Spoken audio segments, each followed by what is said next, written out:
Nigeria, the most populous nation in Africa, with nearly 200 million people, a variety of spoken languages, including the third largest English-speaking population on Earth, has a long history stretching back to the oldest identified civilization in West Africa, known today as the Nok culture.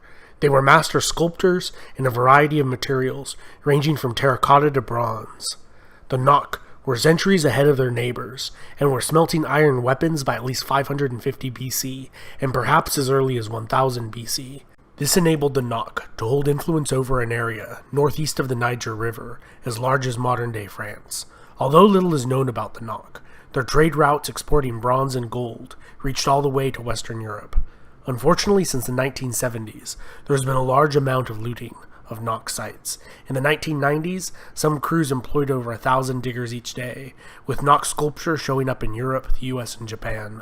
The Nok disappeared as mysteriously as they arrived. However, their knowledge in sophisticated metallurgy and mining techniques would be passed down to successor civilizations. The powerful Yoruba city of Ife would perfect casting techniques, creating realistic portraits of their nobles and leaders that have survived till today. The sophisticated level of realism captured in metal, not seen since the classical world, would not be matched elsewhere until the Italian Renaissance.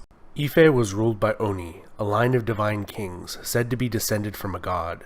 The last prince of the Yoruba city of Ife would found the Oyo kingdom that reached its height around 1400 and maintained long-distance trading routes, protected by the kingdom's formidable cavalry force.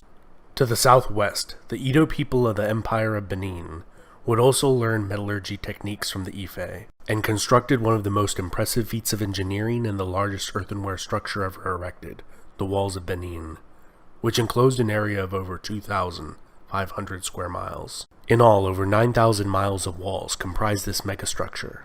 Combined with their formidable military, it is no wonder why the Kingdom of Benin was incredibly stable and prosperous over such a long period of time. To the north of Edo, according to legend, was a kingdom ruled over by a line of female queens, one of whom married an adventuring hero from Baghdad in modern-day Iraq. Their sons would rule over a collection of powerful city-states. Over the centuries, Hausaland would unite for short periods of time. However, squabbling and intrigue was the norm. Throughout this period, they maintained amicable relations with the Mali Empire, their economic competitor to the northwest, where many Islamic clerics migrated from to join the courts of the Islamic urban elite of the Hausa kingdoms. The Igbo kingdom of Nri was ruled by a priest king, and expanded its territory through sending converts to spread their faith in surrounding cities and towns.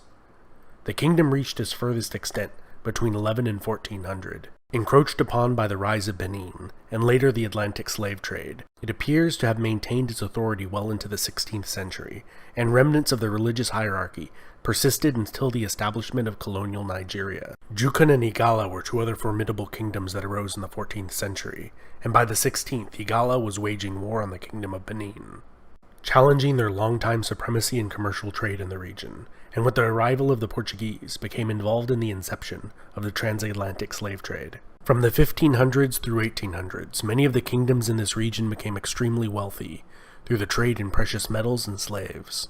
However, as the abolishment of the slave trade became widespread throughout the Western world, their fortunes began to stagnate. In 1804, the Sokoto Caliphate would conquer and unite the Hausa kingdoms. At its height, the Caliphate linked over 30 different emirates and was populated by over 10 million people, forming the most powerful state in the region. In his conquest, it captured approximately 2.5 million non-Muslim slaves, whom they put to work in large plantations and heavily incentivized to convert to a more comfortable life. In 1851, under the pretext of ending the slave trade in the Kingdom of Lagos, the British bombarded the city and installed a ruler they favored. 10 years later, they annexed the city in 1861, establishing the crown colony of Lagos. Lagos has been a prosperous commercial center ever since. The Royal Niger Company was established in 1879 to administer the region, and by 1900 had conquered all of southern Nigeria, destroying much of the fabled walls of Benin. The company was disestablished that same year. The Protectorate of southern Nigeria was established, and the conquest of the Sokoto Empire began in 1900. and by 1903, all of modern-day Nigeria was under British control. The colony and protectorate of Nigeria lasted for 46 years, and was governed through a system called indirect rule, where regional emirs and local rulers were given wide authority as long as the colonial government was allowed to conduct its business and gather taxation.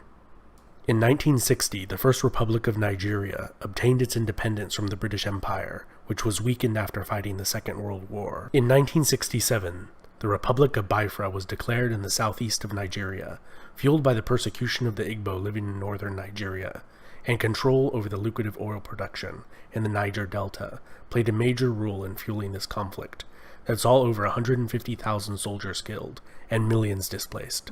The Civil War initiated a series of military leaders of Nigeria, lasting after the Civil War had ended with a united Nigeria. Following the assassination of General Murtala Muhammad, his successor initiated a process of disestablishing military rule and bringing back a republic. This republic was short-lived, lasting from 1979 to 1983, when it was overthrown again. After 8 years of rule by General Ibrahim, he re-established a democracy that lasted for less than a year, which was overthrown by General Sani Abacha. Abacha died mysteriously and was buried without an autopsy. His successor again re-established a democracy that has lasted till the current day. This has been Epimetheus, and I hope you enjoyed that overview of Nigerian history. Don't forget to hit the bell icon to get notifications every time I make a new video, and subscribe.